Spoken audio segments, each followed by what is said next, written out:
कि जब जब पछुआला अरे देह सुघुराई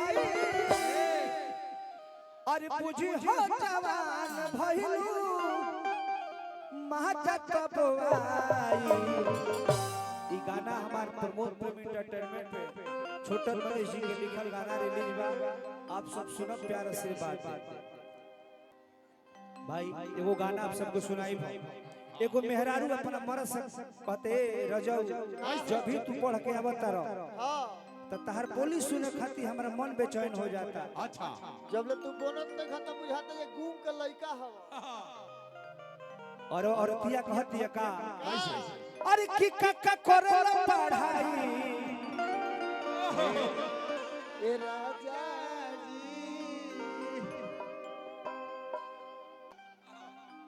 जब भी बबुआ ई सब किताबें हा जब भी मर्दा पढ़ के आवत घरे हां औरतिया कहतिया का ए सोना राजा हो कहा हो जब भी तू पढ़ के आवेला हां त तहर अंग्रेजी सुने खातिर हमर जियारा छछने लागेला। बुझाला जे खाली सेक्सी किताब पढ़ता रह। हाय राजा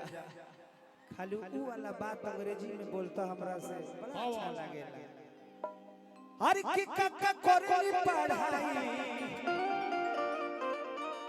आराम पर बेच ए राजा जी कि कुछ पढ़ के सुनाई ए राजा जी कि तोहर मीठी मीठी बोलिया अरे पसन पहराता ए तोहर मीठी मीठी बोलिया अरे पसन पहराता तो इंग्लिश बोलाए बोलमुआ अरे सुने के मन करता। I love you Riya I love you serious I love you जा आई लव यू टू बोल दो। 1 2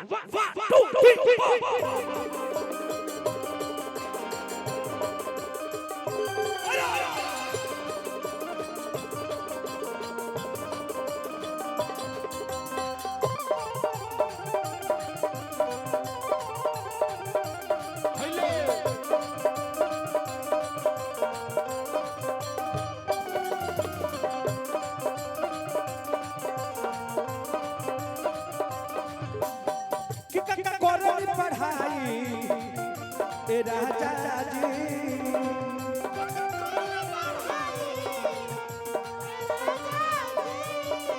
कि कुछ पढ़ के सुनाई ए राजा जी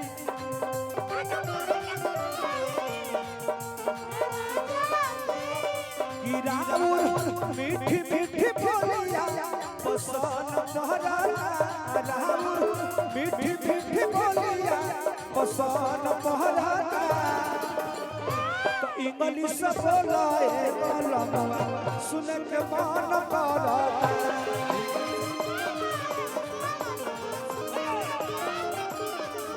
तो इंग्लिश बोलाए सनवा सुने के मन करता।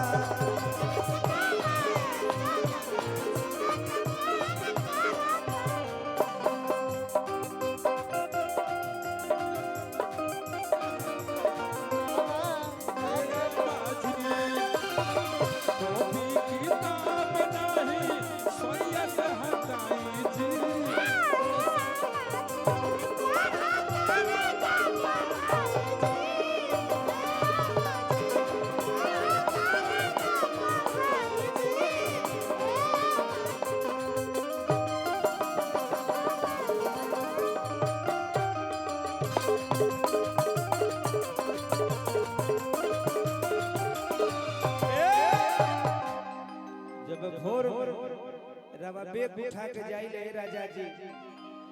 अरे होते भोर बेग लेके ए छोटे कहा कि होते भोर बेग लेके जाजी कहबले जजी अच्छा ए राजा जी कहा कि होते भोरे पे गले के जाजी कवले जजी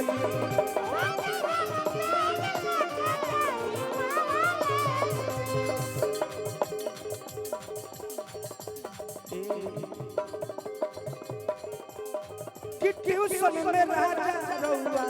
ठोके जा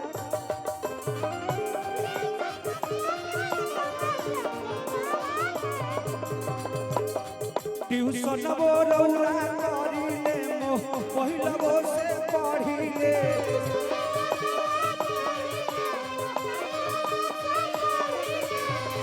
कि कबहू कहानी किताब से मन भरता कबहू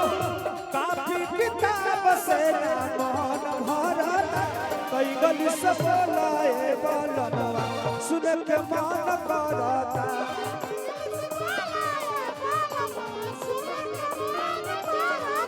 कई गली से बोलाए बोलनवा सुन के मन करता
राजा जी नितेश सुने हाथ कान तरसता अखिया भर भर भर करता हो पर जब धड़ धड़ धड़ करता हे राजा जी नितेश रउआ सुन के मन करता अखिया भर भर भर करता हो पर जब धड़ धड़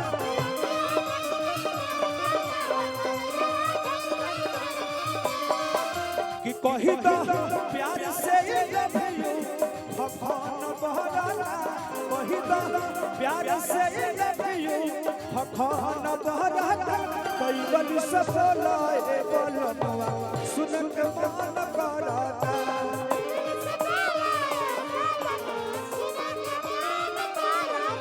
कई गली से बोलाए बोलनवा सुन के मन करता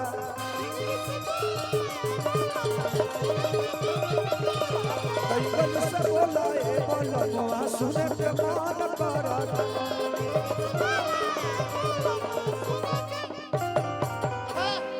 एगो गाना के बाद रिकॉर्डिंग नया नया गाना आइल बड़ी सब सबके बीच में होई।